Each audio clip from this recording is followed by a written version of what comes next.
Jail मिली, तुम्हारे बच्चे की जिंदगी खराब हो गई कानूनों में, जेलों में डाल डाल कर।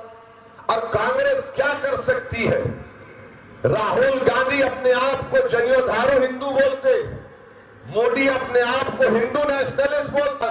एक ऐसी पार्टी आई है जिसमें हर समाज के लोग जुड़े हुए हैं, जो सिर्फ एक ही समाज की बात नहीं करती। इसीलिए मैं आपसे गुजारिश करने आया हूं कि आप निकलकर अपने वोट का इस्तेमाल करिए। याद रखना मेरी बात को, मिस्टर मोदी अब 1-1.5-2 महीने के मेहमान हैं, इसके बाद ये एक्स प्राइम मिनिस्टर बनेंगे इंशाअल्लाह।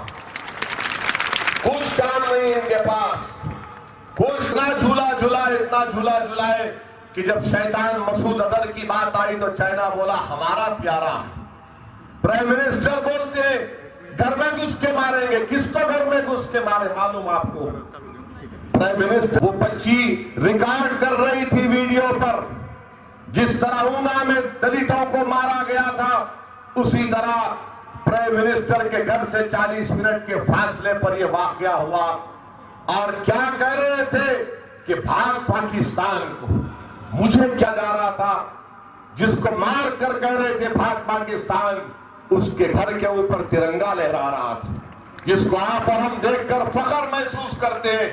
मगर ये जालिमों को, अरे अशोक राव है, इसमें कोई नहीं है तो आप और हम नहीं है, आप और हम नहीं है, उसमें कभी नहीं दाखिल हो सकते, उसमें नो एंट्री है हमारी। इसीलिए हमारे बड़े भाई प्रकाश अंबेडकर साहब ने यह कोशिश की है। मैं उम्मीद करता हूं कि आप तमाम लोग मुत्तहिद होकर अब यहां पर आएंगे तो बीजेपी एक ही बात कहेगी कि हमने देश की सुरक्षा में ऐसा किया, हमने बालाकोट में किया। अरे आपने जो किया बालाकोट में हम आपके साथ खड़े हैं, मगर हमको ये भी तो बताओ कि पुलवामा में आरडीएक्स कहां से चला गया? ये चौकीदार अगर इतना बड़ा चौकीदार है तो 50 किलो आरडीएक्स कैसा गया? ये चौकीदार अपने आप को चौकीदार, जब 2014 में इलेक्शन लड़े तो बोले कि मैं चाय वाला हूं। हमने कहा कोई बुरी बात नहीं है चाय बेचना। फिर कहा कि मैं मां गंगा का बेटा हूं, ठीक है आपकी बात है। फिर कहा मैं फकीर हूं, हमने कहा तुम नजर तो नहीं आते। फिर कहा कि मैं झोला लेकर चला जाऊंगा, हमने कहा इंशाअल्लाह होगा इलेक्शन के बाद तुमको जाना ही पड़ेगा, क्योंकि दुनिया में जो भी आया उस सबको जाना पड़ेगा, कोई रुकने वाला नहीं है। मगर मेरे भाई याद रखो, मेरी मां और बहनों, ये इलेक्शन आपके मुस्तकबिल का है। कांग्रेस और बीजेपी शिवसेना में कोई फर्क नहीं है, ये सब एक चट्टे बट्टे के बने हुए हैं, इनमें कोई फर्क नहीं है। इसीलिए मैं आपसे कह रहा हूं कि आपके पास, कल तक आप सोचते थे कि भाई हमारे पास अल्टरनेट क्या है, हम किसका साथ देंगे? ये भी खराब, ये भी गुंडे, ये कोई शराब बेचने वाला, ये सिर्फ हमारे वोट लेकर दिल्ली में मंत्री बनकर बैठने वाला। आज आपके पास एक बेहतरीन प्लेटफॉर्म है, अल्टरनेट है, आपके हमारे बड़े भाई प्रकाश अंबेडकर साहब।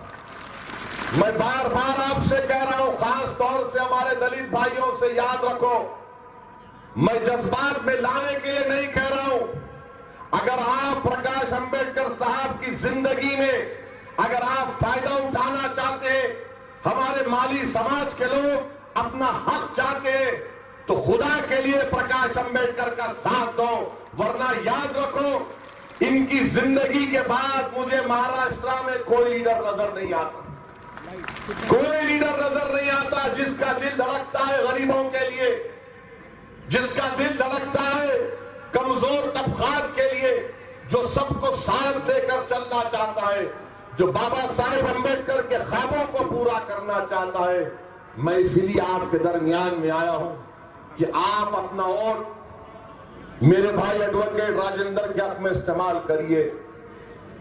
दूसरी बात, कांग्रेस पार्टी जिंदा भी है महाराष्ट्र में या फिर खबर में जा चुकी है? सब खत्म, एक के बाद एक छोड़ के भाग रहे। इनका विखे पाटिल का बेटा बीजेपी में, बाप का कांग्रेस में, ये क्या नाटक कंपनी है? बाप कांग्रेस में,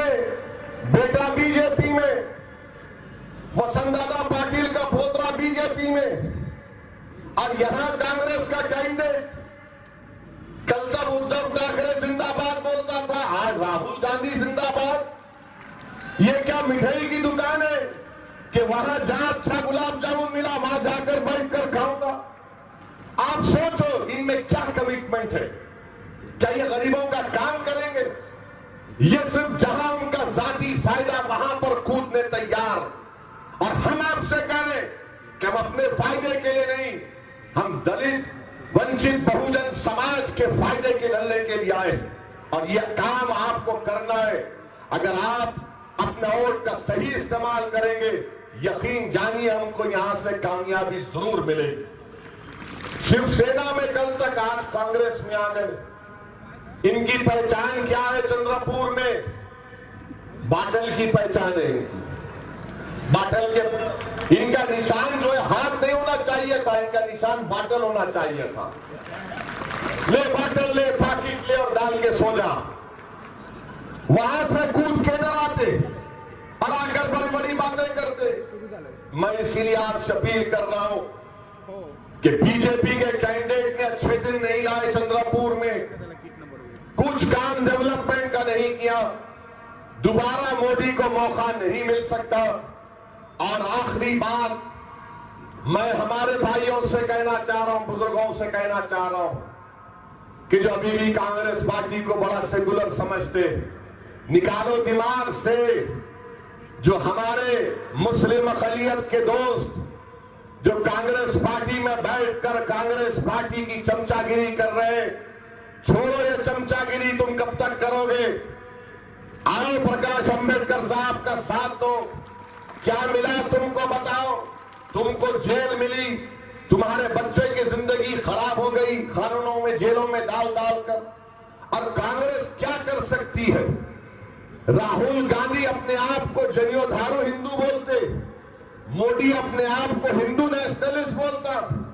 तो फिर आपका हमारा ताल्लुक तो वर्ना सिस्टम में है ही नहीं, तो फिर किस किस्म की चमचागिरी आप कर रहे हैं? मैं हमारे जिम्मेदारी के साथ हमारे भाइयों से, आप बहनों से अपील कर रहा हूं कि ये तारीखी मौका है, इसका फायदा उठाइए। आपके पास एक ऐसी पार्टी आई है जिसमें हर समाज के लोग जुड़े हुए हैं, जो सिर्फ एक ही समाज की बात नहीं करती। इसीलिए मैं आपसे गुजारिश करने आया हूं कि आप निकलकर अपने वोट का इस्तेमाल करिए। इंशाअल्लाह ताला जब 23 मई को नतीजे आएंगे, आप याद रखना मेरी बात को, मिस्टर मोदी अब एक 1.5-2 महीने के मेहमान है, इसके बाद ये एक्स प्राइम मिनिस्टर बनेंगे इंशाअल्लाह। कुछ काम नहीं इनके पास, कुछ नहीं बोल सकते। एक जलसे में बोले कि घर में घुस के मारेंगे, हम भी बोले अच्छा करे मारो घर में घुस के। तो क्या नतीजा निकला? नतीजा ये निकला कि जब चाइना का मामला आया तो घर में नहीं घुस सके। चाइना के सदर को अहमदाबाद बुलाकर नरेंद्र मोदी झूला झूलाए, इतना झूला झूलाए, इतना झूला झूलाए कि जब शैतान मसूद अजहर की बात आई तो चाइना बोला हमारा प्यारा। प्राइम मिनिस्टर बोलते घर में घुस के मारेंगे। किसको घर में घुस के मारे मालूम आपको? प्राइम मिनिस्टर के घर से 40 मिनट के फासले पर गुरुग्राम गांव है, बोटसी गांव है, वहां पर एक क्रिकेट मैच के नाम पर एक मुस्लिम अक़लियत के घर में घुसकर लठों से मारा गया, पीटा गया। वो बच्ची रिकॉर्ड कर रही थी वीडियो पर, जिस तरह ऊना में दलितों को मारा गया था, उसी तरह प्राइम मिनिस्टर के घर से 40 मिनट के फासले पर यह वाकया हुआ। और क्या कह रहे थे कि भाग पाकिस्तान को। मुझे क्या करना है पाकिस्तान से? 70 साल के बाद भी तुम मुझसे पाकिस्तान के बारे में पूछते। और जब उस गांव में घुसकर घर में मारा जा रहा था, जिसको मार कर कह रहे थे भाग पाकिस्तान, उसके घर के ऊपर तिरंगा लहरा रहा था, जिसको आप और हम देखकर फख्र महसूस करते हैं। मगर ये जालिमों को हिम्मत इसलिए आ गई क्योंकि इनका बास नरेंद्र मोदी है। मेरे भाई बहरहाल और भी हमको मुख्तलिफ मुकामात पर जाना है। मैं अपनी बात को खत्म करते हुए आपसे फिर से रिक्वेस्ट कर रहा हूं कि आप हमारे भाई राजेंद्र का साथ दीजिए। ये कांग्रेस, बीजेपी, एनसीपी ये क्लब बना हुआ है जिसमें गडकरी है, फडणवीस है, शरद पवार है, अशोक राव है। इसमें कोई नहीं है तो आप और हम नहीं है, आप और हम नहीं है, उसमें कभी नहीं दाखिल हो सकते, उसमें नो एंट्री है हमारी। इसीलिए हमारे बड़े भाई प्रकाश अंबेडकर साहब ने ये कोशिश की है। मैं उम्मीद करता हूं कि आप तमाम लोग मुत्तहिद होकर, यूनाइट होकर हमारे भाई एडवोकेट राजेंद्र को कामयाब करेंगे।